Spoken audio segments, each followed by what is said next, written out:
Hello my sweet friends, আজকে একটা tips আপনাদের সাথে শেয়ার করব। অনেকেই বেসিন অনেকভাবে পরিষ্কার করেন, অনেক পরিশ্রমও করেন। আমি জানি সবার ঘরে কম বেশি একটা দুটো বেসিন থাকেই, আর বেসিন খুব তাড়াতাড়ি নোংরা হয়ে যায়। তো এই নোংরা বেসিনকে 10 মিনিটের ভিতরে কিভাবে একদম চকচক পরিষ্কার করবেন তা দেখার জন্য ভিডিওটা অবশ্যই লাস্ট পর্যন্ত দেখবেন।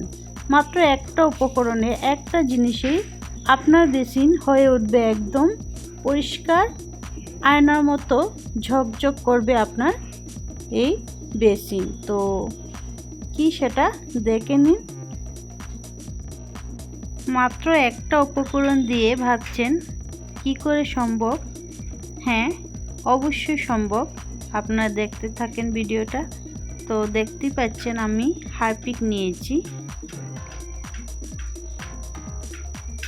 সবার ঘরে হারপিক থাকে, টয়লেট ক্লিনার থাকে।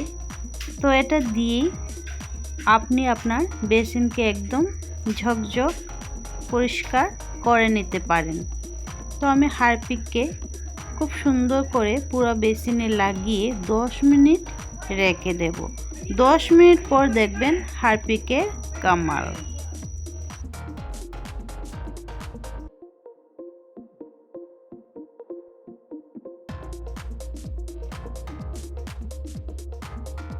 তো বাসন মাজার যে স্কচব্রাইট থাকে, সেই স্কচব্রাইট দিয়ে আমি কিন্তু বেসিনটা এবার পরিষ্কার করব। তো এই স্কচব্রাইটটা আমি বেসিন পরিষ্কার করার জন্য রেখেছি, আর এইভাবেই আমি বেসিন পরিষ্কার করি। খুব একটা জোর লাগবে না, শরীরে কোনো শক্তি লাগবে না, একদম হালকাভাবে ঘষাবেন, ঘষাতে থাকবেন 2 বা 3 মিনিট, তারপরেই দেখবেন হারপিকের কামাল।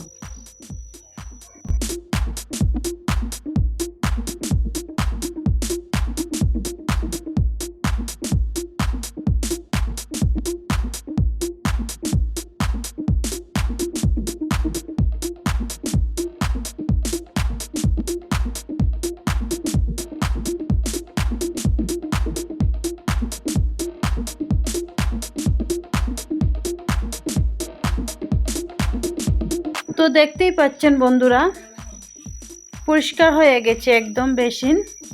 এবার জল দিয়ে ধুবো, খুব ভালো করে ধুয়ে নেব, তারপর দেখবেন কত সুন্দর হয়েছে, চকচক করছে বেসিন।